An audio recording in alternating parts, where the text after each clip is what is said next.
when your loved one goes to a nursing home to live, you expect that they'll be safe. But 41 Action News investigator Jessica McMaster joins us now, and you uncovered deadly mistakes that are now happening far too often. Yeah, you guys, for months we've been reading through hundreds of inspection reports. It's where we found that nursing homes in Missouri have killed or contributed to nearly 30 deaths over the past 3 years. Mary Sales was one of them. She was strict. She was loud sometimes. Cindy Connor remembers her mother, Mary Sales, as tough and fiercely independent. Diagnosed with COPD in her later years, Mary still managed to work part-time and live on her own. She loved to bake. She loved to cook. She loved to crochet. But about this time last year, after a series of medical issues, Mary became weak. So she sought help from Liberty Terrace Healthcare and Rehabilitation Center. She wasn't supposed to be there for long. She wasn't there to live. What was supposed to be a temporary stay, Mary's intentions were to grow stronger and go home, but that never happened. She died less than 2 months later. I just kept being assured that it was under control. Reassurance she trusted until one of her daily visits. The door was closed. The lights were off. The blinds were closed. The room was completely dark. She was not dressed. She had on her bra. She had on an adult diaper that was partway off, and she was laying on top of her blankets. Uncovered. Uncovered. Connor says her mom was incoherent. She informed the nurse who sent Mary to the hospital, where she died a few days later from C. diff, a bacteria that causes diarrhea and inflammation of the colon. I feel like I should have done more. After her mother's death, Connor began to question if it could have been prevented.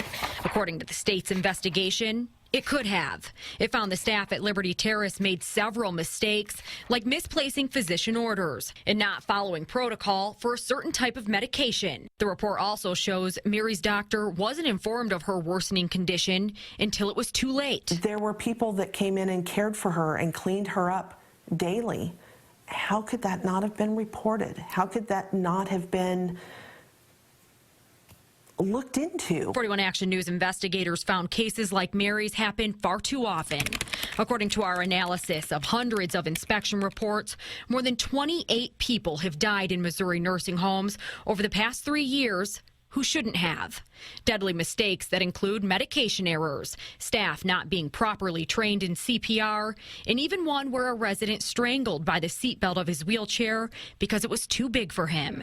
Director of watchdog group Families for Better Care, Brian Lee, says they're all things that should never happen. To know that there's almost 30 cases of wrongful death attributed to negligence or abuse, it's very alarming. What's worse is those are just the cases the state knows about.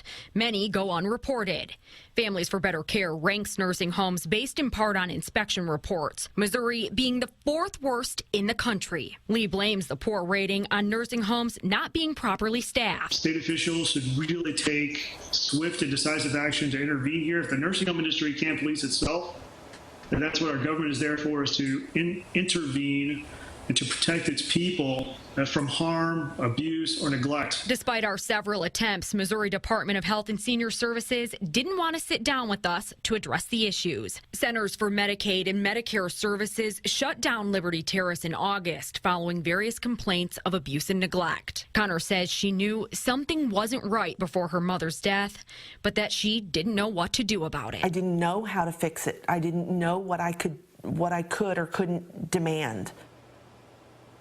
Now, as you heard there, she just didn't know how to fix it. So we came up with some things on our own that you can do to make sure you're getting the absolute best care for yourself and your loved ones. If you head to our website here, we'll have a step-by-step tutorial on how you can quickly and easily compare nursing homes in your area. We're also going to show you how to file a complaint and where you can access those online inspection reports. I'm investigator Jessica McMaster, 41 Action News.